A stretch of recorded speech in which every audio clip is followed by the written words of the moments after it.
He entered the restaurant like he owned not just the building, but the very people inside it. A billionaire whose name carried both power and fear, whose reputation was built not only on wealth, but on arrogance and cruelty. His suits were tailored, his shoes polished, and his pride sat heavier than the gold watch on his wrist. But tonight, he wasn't alone. His disabled son trailed quietly behind. His small steps filled with hesitation, his eyes darting nervously as if he knew the shadow of his father's coldness would never let him shine. The room seemed to hold its breath, staff stiffening, customers whispering, because everyone knew how he looked at people, especially those who didn't share his skin color.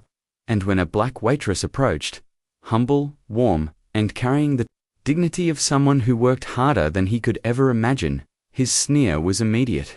He didn't see her humanity, didn't see the kindness in her eyes or the courage it took to face him. He only saw the color of her skin. And in that instant, he decided she was less than him. His words dripped with venom, laced with mockery. The kind of casual racism that cuts deep, meant to humiliate, meant to remind her of where he thought she belonged. The staff looked down, ashamed but too afraid to speak. The boy, though noticed everything, noticed the way his father's pride crushed kindness. The way hate became louder than love. And then, the music began to play. A slow melodic tune filled the air, inviting couples to the dance floor. For a moment, the boy's eyes lit up, longing flickering across his face. He wanted to dance, to feel normal, to forget the weight of being different. But his father, too consumed with himself, dismissed the thought with a cruel laugh, leaving his son's hope to die in silence. That should have been the end. But the waitress, the very woman his father tried to tear down, stepped forward. Defying the stares, defying the risks, she extended her hand, guiding the boy gently to the floor. And what happened next was something no amount of money, power, or arrogance could ever buy, because in that moment, it wasn't just a dance, it was defiance, it was dignity, it was a silent war against hatred itself. The room froze, eyes locked on the unlikely pair, moving carefully, beautifully, in rhythm. And for the first time, the billionaire's world began to crack, not because of the wealth he owned, but because of the love he had never understood. This wasn't just a dance. This was a story of humanity breaking through cruelty, of courage, standing taller than prejudice. And before the night was over, the question would hang heavy in the air. What truly makes a person powerful, money or compassion? The evening had begun like any other for the restaurant, white linen tables glistening under soft amber lights, the clinking of glasses echoing in rhythm with murmured conversations, the faint melody of a live piano drifting through the air. It was the kind of place where the wealthy came not to eat, but to be seen, where the staff moved like shadows, careful never to overstep, careful never to draw attention. Because, in establishments like these, service was expected to be invisible. For most patrons, the night promised nothing more than expensive wine and whispered gossip. But for one family, walking through the polished oak doors, the night was about to twist into something unforgettable. He arrived first, the man whose name carried weight in boardrooms and fear in households, a man who built his empire on power and intimidation, who had long forgotten the taste of humility. His presence was commanding, his arrogance palpable, and behind him, almost hidden in his shadow, shuffled his sooner, fragile boy with gentle eyes, whose disability made him both vulnerable and stronger than anyone realized. The boy's steps were unsteady, his body moving at a slower rhythm than the world around him, yet his gaze lingered not on the chandeliers or the silverware, but on the people, the waiters rushing from table to table, the couples laughing over champagne, the music filling the air with possibility. He wanted to be part of it, to belong, but belonging was a luxury his father's pride rarely allowed. And then came her, the waitress, a young black woman whose smile carried both grace and exhaustion, whose hands bore the quiet scars of years spent working jobs no one else wanted, yet whose spirit refused to bow. She moved to their table with a practiced politeness, offering water, her voice calm, steady, almost melodic against the tension that wrapped around the man she was serving. But the moment her skin came into his view, his disdain sharpened. His eyes narrowed, his lips curled in disgust, and his words, laced with cruelty, came not as simple complaints about service, but as cutting remarks aimed at her very existence. He mocked her, questioned her competence, scoffed at her presence in his spaces, though the restaurant itself belonged to him, as though her humanity was a nuisance. Around them, whispers began to ripple through the dining room. Other patrons, sensing the ugliness brewing, yet no one spoke up, no one intervened. That was the reality of racism in places like this, not loud riots or angry mobs, but quiet daggers slipped into conversations. Humiliations disguised as casual remarks, oppression woven into silence. The waitress held her ground, her composure a mask she had worn too many times before, but inside, each word struck like a lash. And yet, something about the boy caught her attention, the way he lowered his eyes when his father spoke, the way his small hands clenched at the tablecloth, as if trying to disappear into it. He was a child, starved not of wealth, but of kindness. And in that instant, the waitress made a choice. She would not let his father's cruelty define this night, not for her, and not for him. It was a choice born of quiet defiance, of a belief that compassion was more powerful than hate. Little did she know, that choice would unravel everything. Because as the music from the piano swelled louder, a moment was about to arrive that would shatter the silence of the room, expose the raw truth of prejudice, and force even the most powerful man to confront the one thing his money could never buy: human dignity. The pianist's melody floated gently through the air, but it did nothing to soften the sharp edge of cruelty that had already poisoned the table. The billionaire's voice was louder now, his disdain dripping with every word, turning what should have been a quiet evening meal into a public display of arrogance and prejudice.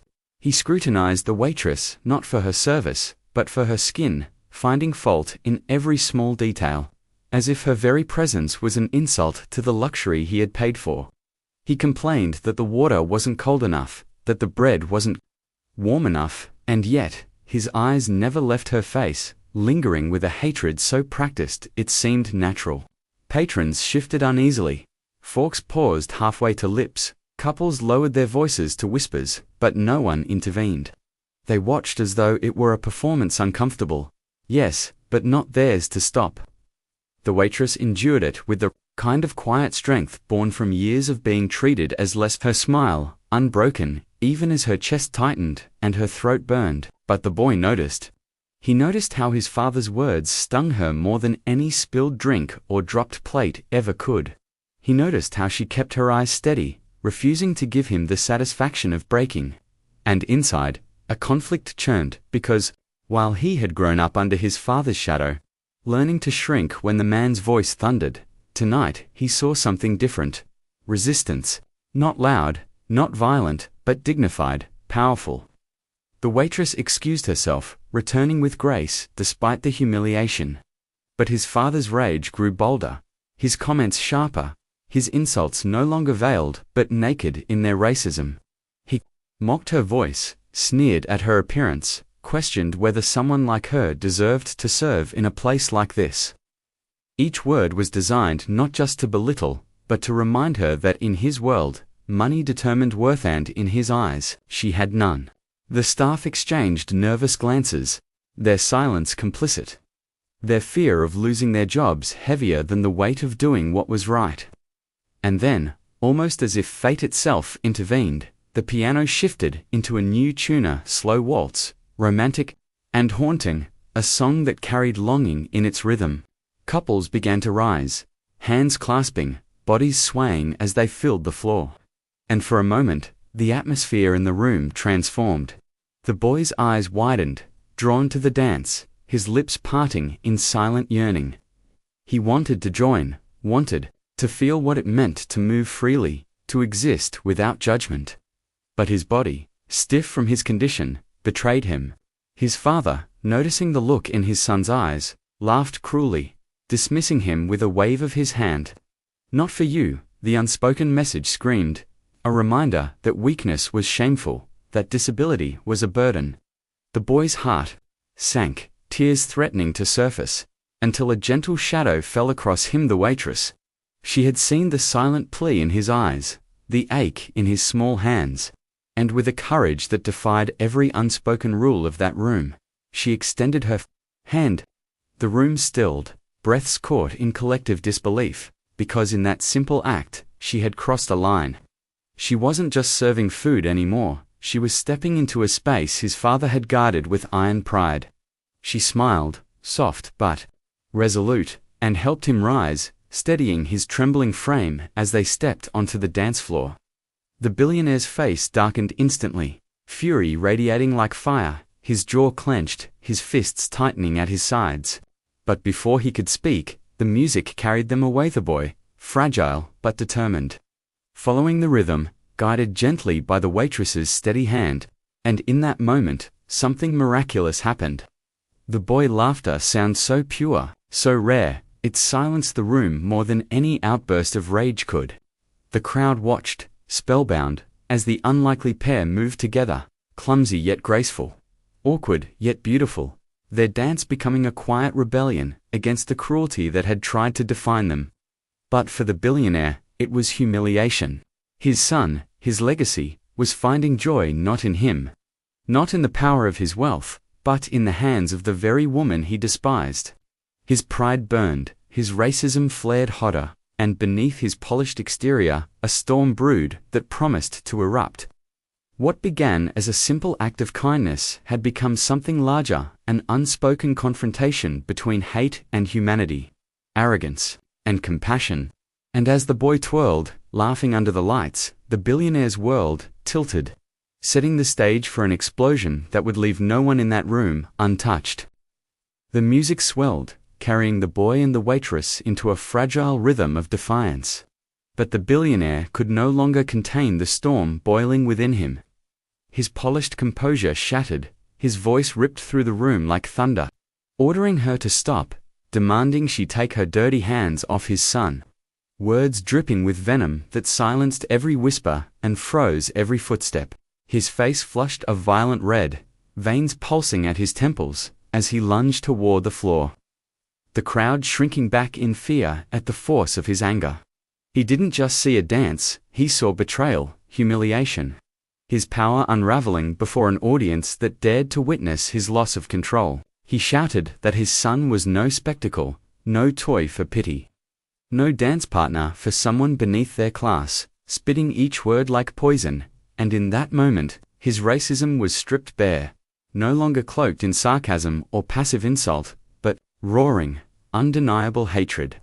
Gasps rippled as he hurled his fury at the waitress, calling her unfit, undeserving, demanding to know who allowed her to even work there, threatening lawsuits, firings, reputations, all to restore his fragile pride. The boy, trembling in the waitress's arms, stared at his father not with fear but with something worse, disappointment. His small body shook, not from weakness but from the weight of betrayal. Because this was not the father he longed for, the man who was supposed to protect him, to lift him, to celebrate him. Instead, he saw a man who cared more about appearances than love, more about money than dignity, more about prejudice than joy. And in front of everyone, he broke his silence not with words, but with the strength of refusing to let go of her. His grip tightened, his gaze fixed on hers, as if declaring to the world, I choose this moment. I choose this kindness. I choose her. The billionaire staggered, blindsided by the defiance, his authority crumbling in the very space he thought he owned. The crowd, once frozen, began to stir, murmurs rising like a tide, some shaking their heads, others glaring with disgust at the man's cruelty.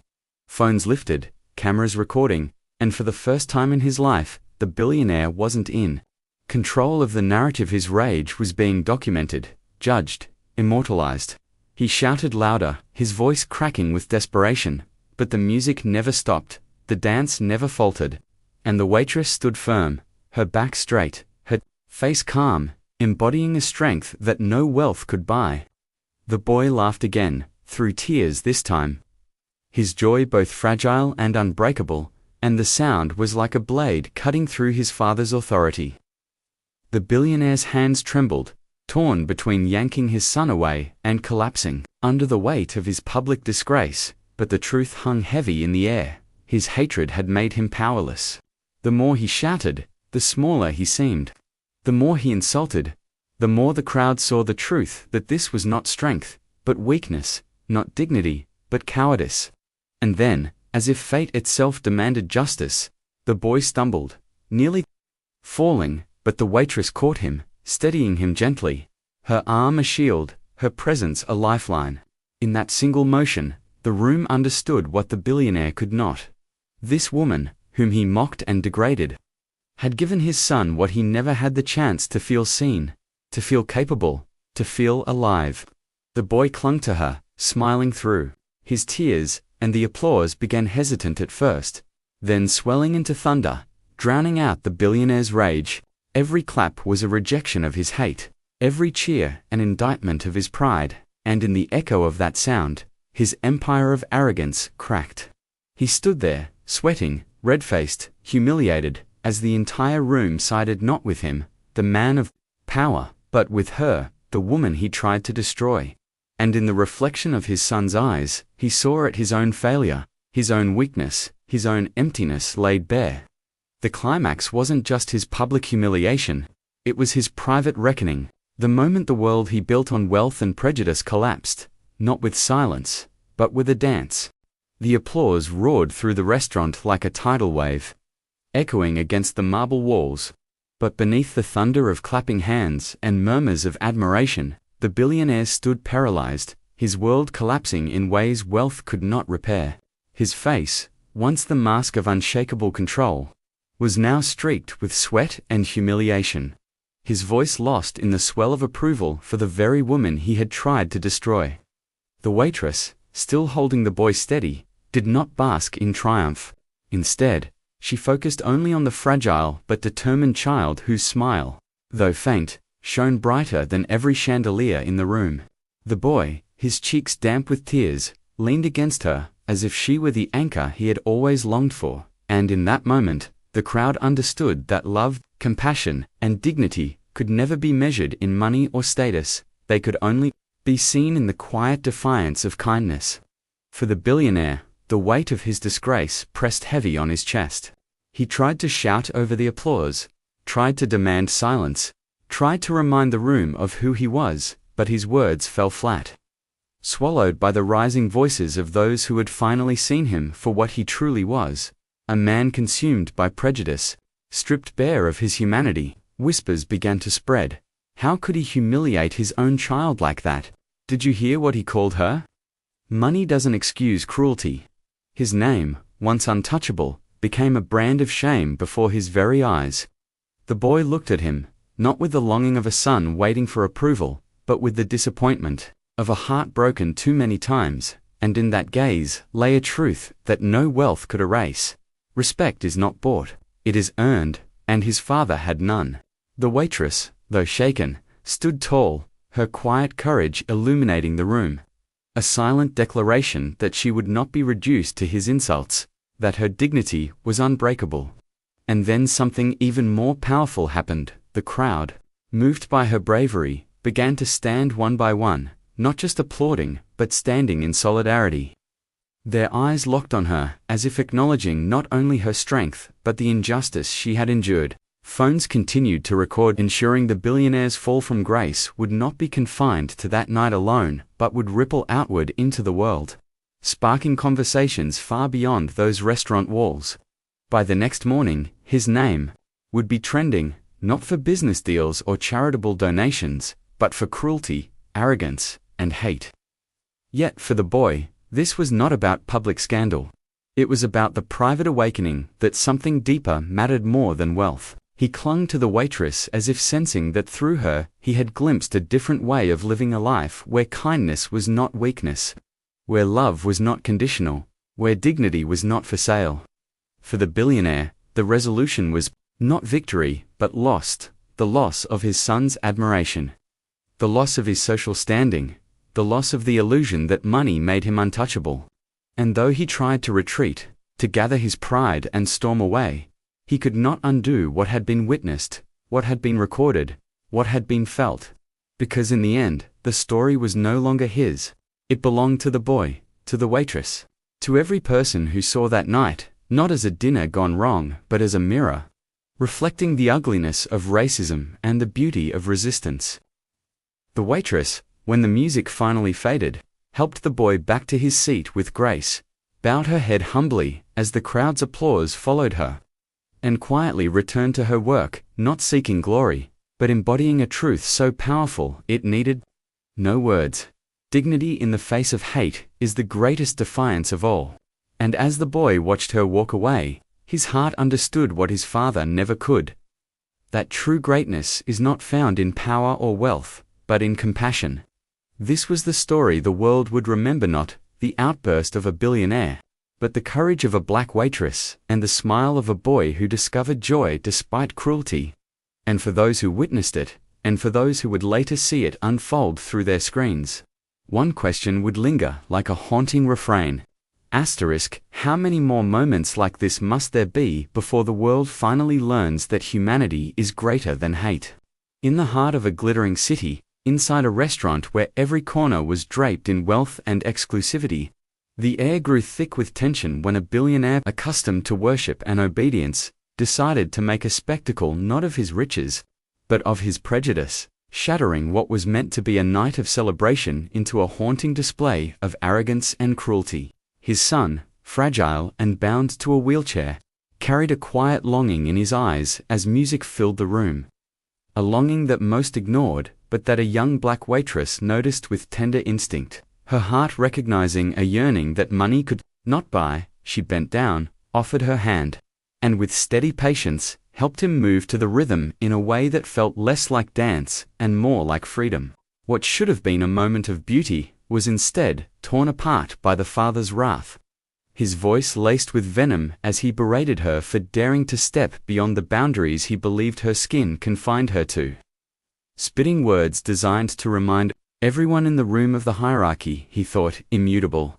Guests froze, waiters stumbled, and the boy's smile faltered under the weight of humiliation. But still, the waitress stood, her hand firm, her gaze steady. Refusing to shrink under the storm of insult, her quiet defiance striking harder than any shouted rebuttal could. Cameras began to rise, whispers turning into a chorus of disbelief as the crowd realized they were witnessing more than an outburst. They were witnessing the raw ugliness of racism claw its way into the open, naked. Against the backdrop of wealth and privilege, the billionaire, blinded by his fury, failed to notice that every cruel word he unleashed only stripped him of dignity. Each insult, a chisel breaking apart the carefully constructed image of power he believed untouchable, while his son, torn between shame and awe, began to see not a waitress and a servant but a protector, a human being who gave him a piece of joy his own father never could. The rising tension in the room thickened, the injustice hung heavy. And the applause that followed was not for the billionaire, but for her, the woman who held her ground with grace, who helped a disabled child dance even while being dragged through the mud of hatred. It was in that eruption of solidarity that the billionaire's empire cracked. His attempts to silence the room, to remind them of his power, fell into emptiness, drowned beneath the echo of clapping hands, recording phones, and eyes that no longer saw a man of influence but a man revealed. His son's gaze lingered on him, not with pride, but with disappointment, a mirror reflecting years of unspoken pain.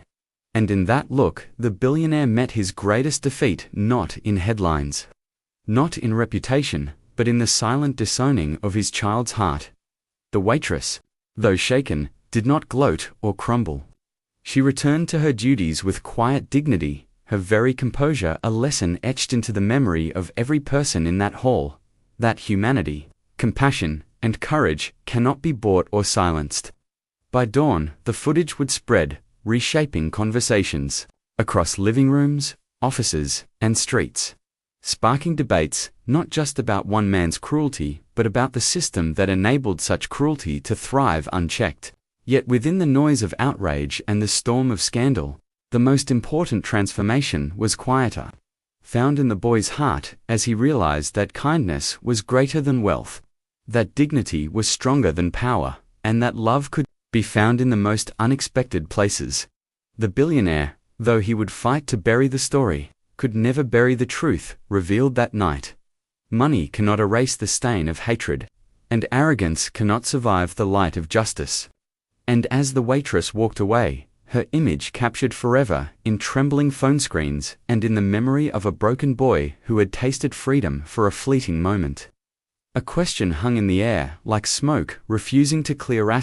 How many more wounds, how many more nights like this must the world endure before it finally learns that humanity is greater than hate?